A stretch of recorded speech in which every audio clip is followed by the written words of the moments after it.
give more service than what they ask for, eventually they'll pay you for more service than what you give. The places that you think people won't look at a haircut, that's where they're looking. If you master this haircut, you can do any haircut. Hi, my name is Arlo Washington, owner and director of Washington Barber College, and today I'll be performing for you a bob haircut on Mr. Caitlin, and we'll also do a beard trim on him as well. We're going to pick everything to the back. Now, when you're picking his hair, it's very important how you comb and pick the hair. Okay? You don't want to comb, you don't want to pick his hair and then you're going raking through his head this way. That's a don't. Okay? That hurts. You don't want to do that. You want to kind of skip through here until you get all that hair to kind of come loose, and then you can put more. The more you unloosen those curls, then you can apply more pressure and really get it the way you want it. But I'm going in a backward motion. Okay, and I'm making sure I'm protecting his ear here so that this pick doesn't stab him. You don't want to stab people in the head, okay? If you hurt people, you'll run them off. So we're going to take his ear here and we're going to fold his ear down. This is cartilage. You can bend that. We're going to fold that ear down and we're going to go right in here and we're going to pick that hair out to make it all. See how it's standing up for us? See, some people, I see them go in and they're picking hair and they pick a little bit here, then they'll pick a little bit here, then they'll pick this way, then they'll pick that way. That's confusing. So we're going to keep it simple. We're going to take everything to the back, get it at its fullest length before we perform the service. We want to go ahead and start creating the shape of a bob. A bob is supposed to go in and then come out into an afro, okay? So we're going to do that using our Andy Masters, okay? Now, with the free hand, remember, you had a steel blade, moving blade and a steel blade on the Andy Masters, okay? It is what it is. The moving blade moves, the steel blade stays still, okay? The adjustment lever on the side is how you move the moving blade up or you take it back. You open it or either you close it. Up or down. Okay, now, up would be closed, down would be open. Okay, so now, and we use these notches on the side here. That's why these are good for students. The notches here, we always want to walk it down. So we always start big and gradually get smaller. Okay, so if you can't hear it, you can't feel it, and you can't see it coming off, then you need to go up a notch. So we start here and we got our all-purpose comb in our hand. We ain't never put it down. Okay, I always tell them real barbers keep their comb in their hand. All right, so we start here at the front, at the forehead area, and we're gonna just use long continuous strokes. And we're gonna cut it in the direction that we combed it in, or that we picked it in. We picked it to the back. We're gonna cut it to the back.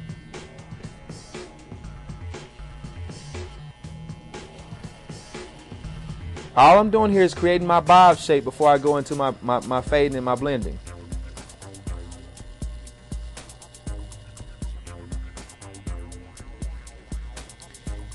A good technique for this would be to use the mirror. Turn your client toward the mirror, almost like we do when we do the front hairline, and then shape it in the mirror. That way, you're getting a true picture of what you're looking at. And I always say that the mirror is like the eyes of God. It doesn't lie to you. Everything that's from the forehead to the crown, you shape that and you stop at the crown. I'm bringing everything to the crown, from the sides to the front to the other side. I'm stopping at the crown. Now what I'm going to do is I'm going to take everything from the nape area up to the crown, which is going to create me a little sandwich here, going from ear to ear. Then I'm going to take my clipper and I'm going to go ear to ear and cut it off. That's going to give us a good shape. So we front, back, front, side to side. Now we got to set up our 3 steps: light, dark, darker. I'm going to make 3 lines in here, and those lines are going to be, the first line is going to be light, second line going to be dark, third line going to be darker. Okay? We're going to go straight across from side to side like a typewriter. We're going to go straight across, and we're going to work neatly. If we work neat through the haircut, it'll be neat when we finish. We have the clipper all the way closed because we're working on our number 1 light line. And we're going to use our wrist motion. You're going to see my clippers bouncing like this. That's what you call wrist motion.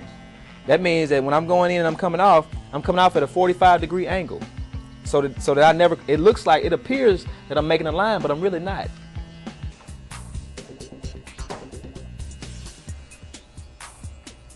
You see me with my clipper angled to the right a little bit. That's because his hair is growing. The grains of his hair, the pattern, the stream of hair is coming in this direction, so I got to go against the grain.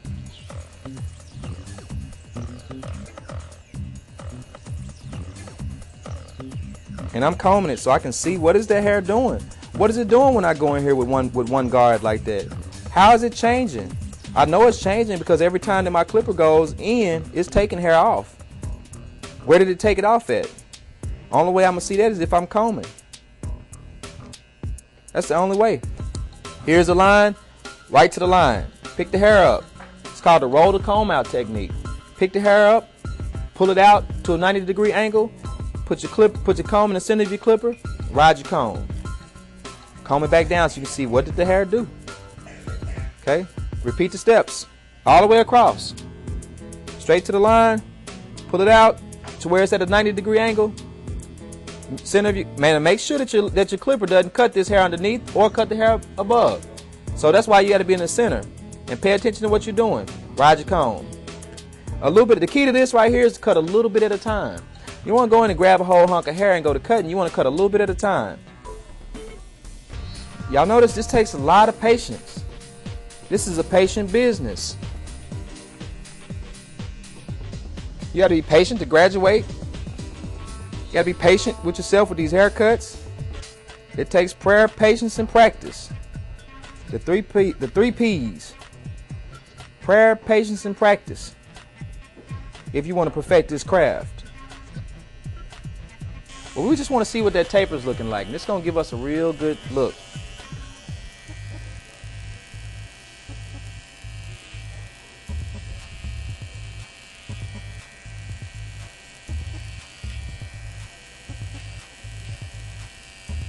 We're using the technique here. We're chopping and we're pulling and then we're pushing. While we're down here, we might as well go ahead and clean up the neck area since we're down here.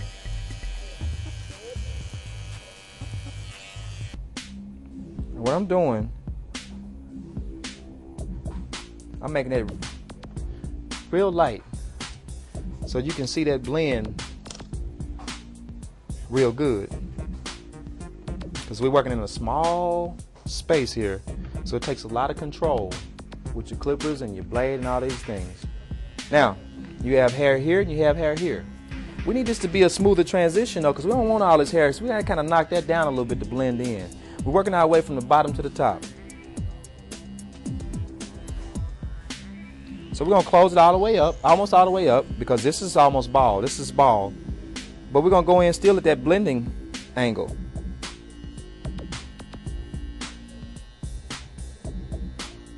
Okay, and we're going to blend that in so that that transition is smooth. And then we're going to go from one extreme to the next. We're going to open it all the way up. And we're going to go in here, we're going to work this thing. So we got our light now. Now we need to create our dark. Using the corner, everything that we're doing, we're using the blending technique to go in to create these lines, weight lines. The elbow area is challenged. It's pretty thin. I don't want to go in here because it's dark here and raise his elbow all the way, but I still want him to have about a ½ inch on his elbow.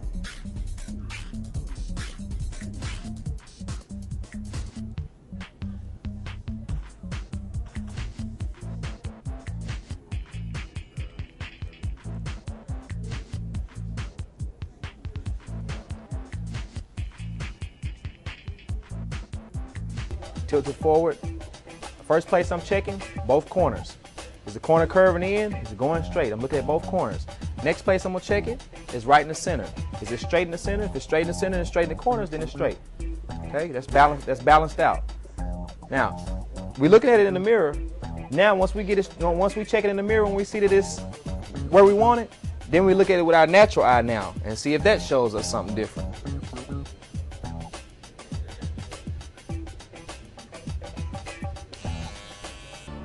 Coming out of the taper, it's a little bit heavy in there. So we kind of blend that in and make that flow more. It just doesn't look right going from light and jumping straight to dark. Got to have a little bit of transition in there. All right, now we blended that out. See, they gave us a whole different side, a whole different look. Okay.